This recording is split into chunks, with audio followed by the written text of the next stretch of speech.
Namaskaram and welcome to this video about constipation. We'll be looking at one of the health issues that I've been facing over the last couple of years and which had gotten significantly worse up to about a couple of months back. If we take the situation on a 1 to 10 scale, 1 being bad and 10 being good, I think I was on a 2/3 and now I'm a 7/8. It's a pretty significant improvement and I wanted to share the secrets to the success I've been having in this matter. It includes years of research, trial and tribulation. I hope it can help some of you, if not many of you, struggling with similar situation. To be more specific, the kind of constipation issue I had was not so much having a lot of difficulty at the moment of passing stool, but more so that I would pass stool in 4 or 5 different times in the morning. So I'm not at all able to vacate everything in one single go. And instead of going 4 or 5 times now in the morning, I go once or twice, mostly twice, sometimes once. So now we're looking at the practice known as Yoga Namaskar. I won't be detailing this practice in too much detail here. You can actually simply learn it from the YouTube video, which I'll be sharing right here. Somewhere on your screen it'll appear. Please click on the link and learn the practice. One thing is, this practice will help you to be able to sit in a squatting position more easily. And an amazing additional benefit is that it will stretch and strengthen your spine.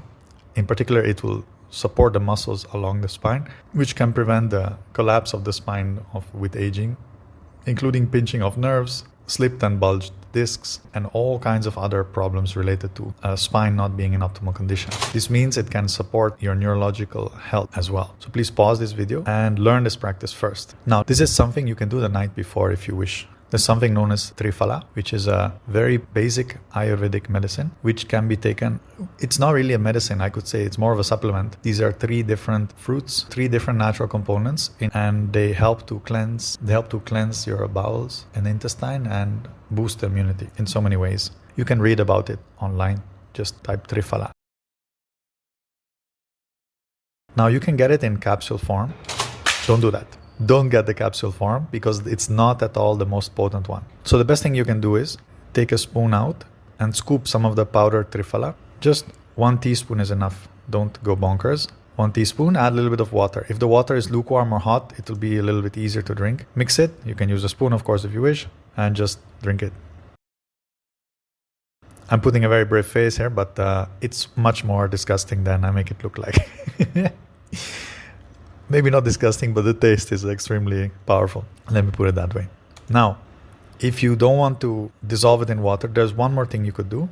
And also it helps you to kind of do a prep for 2-3 days at one stretch. You can keep it in the fridge. So just scoop a couple of teaspoons on a plate, add a little bit of water, a little bit, not as much as I'm putting in this video. This is too much. In fact, you'll see that I'll be struggling to mix it properly. So it should be not too liquid.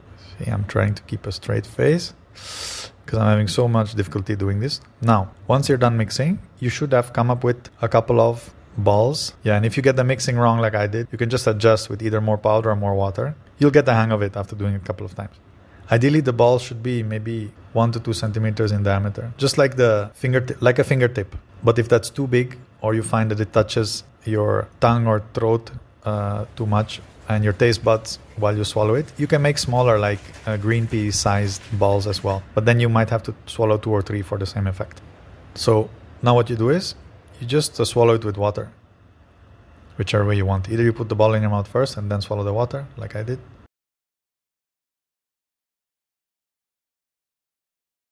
Ta-da! Ta-da! Ta-ta! Or you can fill your mouth with water and then drop it in and swallow it if you prefer.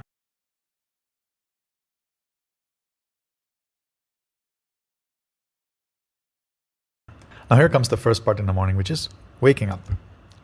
So when you get up, just stretch a little bit. You can also assist yourself by doing this rubbing of the hands. You should do it vigorously, ideally for at least 30 seconds. It's quite noisy also. So if you're sleeping next to someone, you might get a knock on your head. You may have to move out of your bedroom. And then you place the palms of your hands on your closed eyes. There's no need to push. Just gently rest it on your eyeballs. Palms of your hands are extremely sensitive parts of the body. So this is a way to completely activate your nervous system and other aspects of your body. Then Take 3 deep breaths. This will also activate your system. But if you're like me and you have a deviated septum, or for other reasons your nostrils are slightly blocked, because you should do this breathing through the nose ideally. So you just pull up your nostrils from the side, like those nasal dilating strips, and breathe deeply. This will nicely get the oxygen flowing through the system. Also because when we sleep, our breathing is definitely not optimal. You'll feel quite fresh after this. Next step is, after 3 deep breaths, you take 3 sips of water. If you can drink more, have 3 large gulps of water, but drink it slowly. Why in this sequence? Because I'm just following the simple mechanics of life, the simple yet profound mechanics of life. The one thing you can't be without for more than 2 minutes is oxygen. The second thing you can't be without for more than a couple of days is water. That's why these 2 things first in the morning and in this sequence. Now the next step, to activate your lymphatic system and get a nice fresh feeling, just splash some water on your face, then your wrists, your elbows on the inside, behind the ears, and the top of your head, right there on top of your head. That's actually the point where you could start. It would be even better. If at any point during these steps you get a huge pressure, of course, you can interrupt and go to the bathroom. You may find that on different days, the effect will be different. Sometimes within the first couple of steps of this protocol, you immediately get an urge to clear your bowels.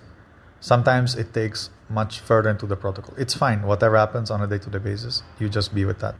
Then you make hot water. Ideally boil the water. Yeah, boiling water will structure the water. It will be easily absorbed by your body. And definitely the big no-no here is drinking it standing.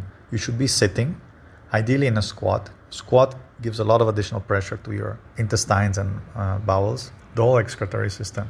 And ideally you should squat in a wide stance. Yeah, you can keep your feet pointing outward and the knees a bit wide apart, and sit as straight as you can. Here I'm slightly hunched forward. If you can, sit a little bit more straight, because your belly should be free, your tummy should be free to move back and forth as you breathe. Yeah. If you keep your spine curved or the legs too close together, it will be very difficult for your belly to move freely. So drink slowly, sip by sip.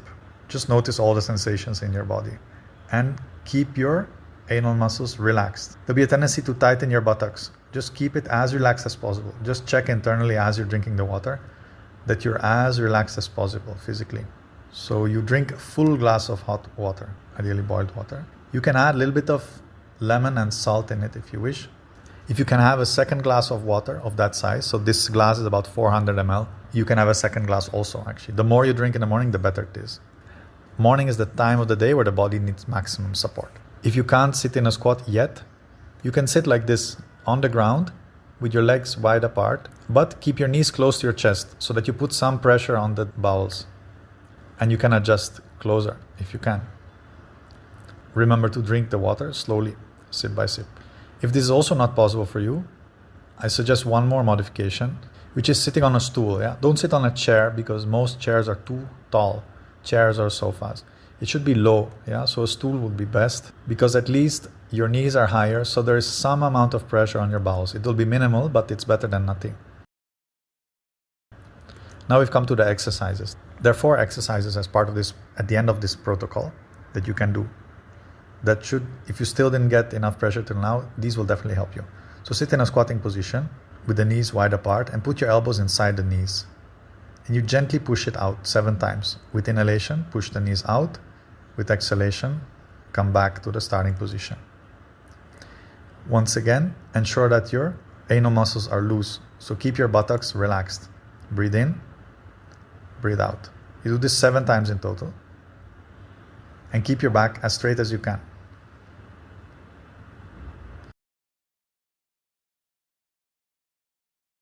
The next practice, clasp your hands above your head and stretch them, and slowly inhale and come up on your toes. You do this 10 times.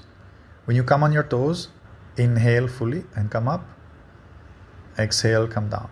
As you inhale and stretch upward, try to stretch your tummy also. Allow your abs to completely relax by stretching completely. You should feel some tension throughout the whole body. If you keep your abs tight, this won't be as effective. So make sure to fully come on your toes and fully stretch upward as if you're trying to touch the ceiling. Inhale, exhale. 10 times.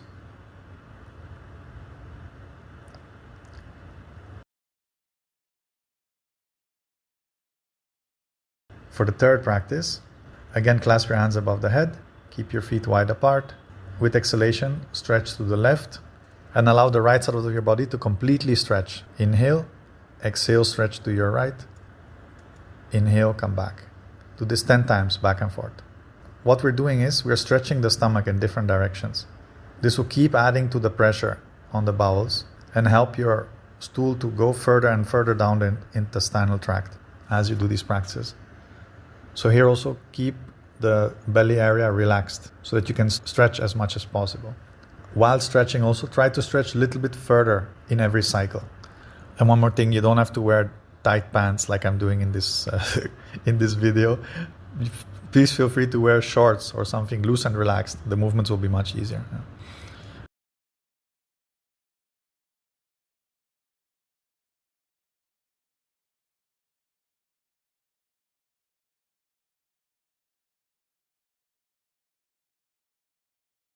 Now, twisting and turning of the body.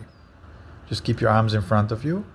Don't have to fully stretch them, can even just partially stretch them. And then swing back and forth without lifting your heels, or just try to twist the upper body as much as possible from side to side.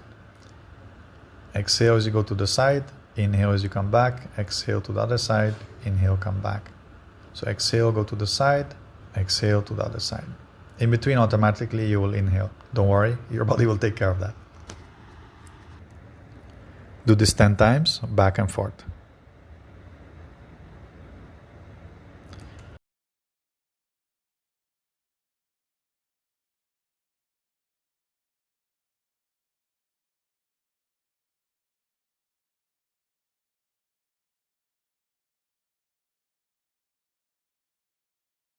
By now, you should have gotten a great pressure. You can go off to the bathroom. Hope this works for you. Let me know in the comments how it went.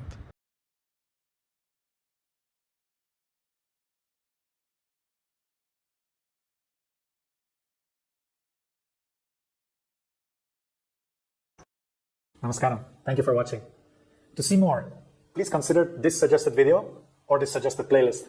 And if you're curious to learn the amazing classical Hatha yoga practices structured by Sadhguru that we offer, please see a couple of suggestions right below this video. Last but not least, if you enjoyed this content, consider hitting that subscribe button right there.